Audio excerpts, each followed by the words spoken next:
تو امر بالمعروف و نہی عن المنکر یہ بہت بڑا منصب ہے. اب یہ آیت اس چیز کی متقاضی ہے کہ میں 1 گھنٹہ اسی پہ بولتا رہوں، کیونکہ آپ کی فضیلت میں ہے نا جی. ہمارے بھی تو فضائل آئے ہیں نا، لیکن وہ فضائل ویل کرنا بہت مشکل کام ہے. جو یہ کام کرے گا، اور یہ بھی سمجھ لیں یہ کام اوبلیگیٹری ہے، آپشنل نہیں ہے. کر لیا تو ٹھیک، نہ کرے تو خیر، یہ نہیں ہے، بلکہ فرض ہے.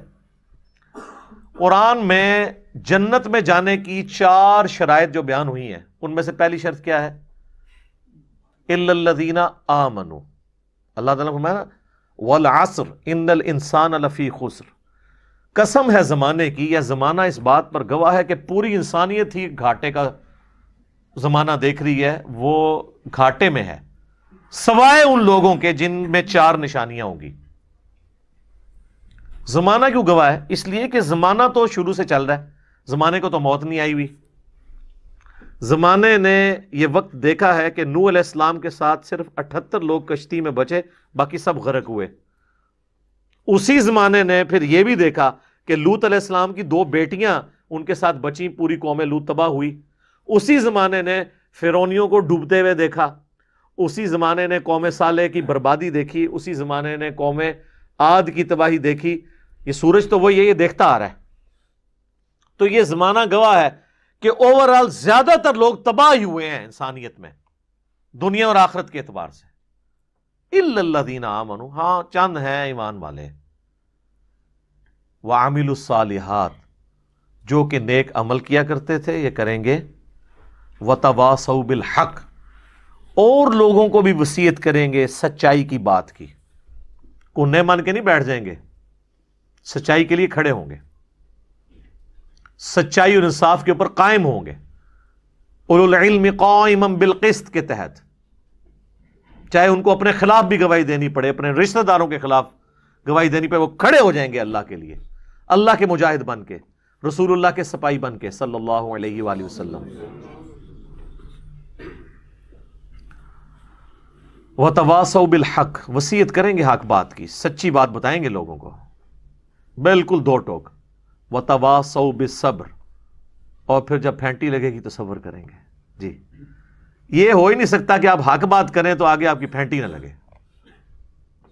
اگر آپ کے سامنے ہزاروں کا مجمع اور سبحان اللہ کہہ رہا ہے تو آپ یہ بات سمجھ لیں کہ آپ شاید کوئی ایسی بات پیش کر رہے ہیں جو حضرت نوح علیہ السلام سے بھی بہتر فارم میں آپ نے کو پیش کر دی ہے. تو یہ تو پاسبل نہیں. تو یا آپ وہ بات کر رہے ہیں جو نوح علیہ السلام نے کی تھی تو ان کو تکلیف اٹھانی پڑی تھی، تو آپ کیسے وہ بات کریں اور وہ آپ کو تکلیف نہ اٹھانی پڑے؟ یہ تو ایک نیچرل چیز ہے. تو یہ ڈیٹم لیول پہ 4 شرائط ہیں کامیابی کی. الا الذین آمنوا وعملوا الصالحات وتواصوا بالحق وتواصوا بالصبر. اس کے بغیر تو چھٹکارا نہیں ہے. لہذا دعوت و تبلیغ کا کام کرنا یہ کوئی یہ نہیں ہے کہ کر لیا تو ثواب، نہ کرے تو گناہ. نہیں، یہ اسی طرح ضروری ہے جس طرح ایمان لانا. ہاں اس کا دائرہ کار ڈیفرنٹ ہوگا. ایک گھر کے اندر یہ ذمہ داری ہوگی باپ کی اپنی بیوی اور بچوں تک بات پہنچانا. ایک دفتر میں ذمہ داری ہوگی آفیسر کی کہ وہ اپنے انڈر لوگوں تک پازیٹیولی بات کو پہنچائے. بحث و مباحثہ نہیں کرنا، صرف بات پہنچانی، یہ بات ذہن میں رکھیے گا. بحث کرنے کی اجازت تو اللہ کے نبی کو بھی نہیں ہے. جن سے کوئی لائق ہو نہیں سکتا کہ وہ اگلے بندے کو دلائل پہ قائل کر لیں گے، ان کو بھی کہا گیا وَإِذَا خَاطَبَهُمُ الْجَاهِلُونَ قَالُوا سَلَامًا. ہاں یہ ذہن میں رکھنا ہے. صرف دعوت، وَمَا عَلَيْنَا إِلَّا الْبَلَاغُ. حتیٰ کہ حضور کا وہم بھی اللہ تعالیٰ نے نکال دیا یہ بات کہہ کے. اگر آپ کے دماغ میں بھی کوئی بات آتی تو اللہ تعالیٰ نے وہ بھی نکال دیا کہ اے نبی ہم آپ سے نہیں پوچھیں گے لوگ دوزخ میں کیوں گئے، آپ کا کام صرف بات پہنچانا ہے. یہ نہیں پوچھیں گے کہ آپ کو ایک ذمہ داری دیتی سی وہ باوجود ایڈے بڑے دوزخ چلے گئے نے کیا کیتا ہے تسی. نہیں، آپ کا کام صرف پہنچانا ہے. جس نے جانا ہے جہنم میں جائے، آپ کا کام صرف پہنچانا ہے. حتیٰ کہ اس سے بھی بڑھ کے قرآن میں کئی جگہ یہ مضمون آیا ہے فَلَعَلَّكَ بَاخِعٌ نَفْسَكَ عَلَىٰ آثَارِهِمْ إِن لَّمْ يُؤْمِنُوا بِهَٰذَا الْحَدِيثِ أَسَفًا. تو اپنی جان کو ہلاک کر لے گا اے نبی اس غم سے کہ لوگ قرآن پہ ایمان نہیں لا رہے. چھوڑو. اس سے بھی بڑھ کر اللہ تعالیٰ نے فرمایا سَيَذَّكَّرُ مَن يَخْشَىٰ. آپ نے نصیحت اس کو کرنی ہے جو واقعی ڈرتا ہے. وَيَتَجَنَّبُهَا الْأَشْقَىٰ. اور جو بدبختی پہ اترا ہوا ہے اس کو چھوڑ دیں. الَّذِي يَصْلَى النَّارَ الْكُبْرَىٰ. اس کا علاج یہ ہے کہ ہم اسے بڑی آگ پہ پیش کریں گے. ثم لا يموت فيها ولا يحيا، پھر وہ اس آگ میں نہ زندوں میں ہوگا نہ مردوں میں. قد افلح من تزکا، بے شک کامیاب وہ ہوا جس نے اپنا تزکیہ کر لیا، اصلاح کر لی.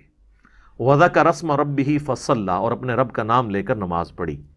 ہم اپنے رب کا نام لے کے نماز پڑھتے ہیں، اسی لیے 4 رکعتوں میں 22 دفعہ اللہ اکبر آتا ہے، سٹارٹ سے لے کے ہر رکعت میں. ان ھذا لفی الصحف الاولی، یہی ایک کانٹے کی بات تھی جو اگلے صحیفوں میں تھی. بل تؤثرون الحیات الدنیا والآخرۃ خیر وابقی، بلکہ تم دنیا کی زندگی کو پرائورٹی دیتے ہو جبکہ آخرت باقی رہنے والی ہے اور بہتر بھی ہے. ان ھذا لفی الصحف الاولی، یہی ایک یونیورسل ٹروتھ تھا جو اگلے صحیفوں میں بھی تھا.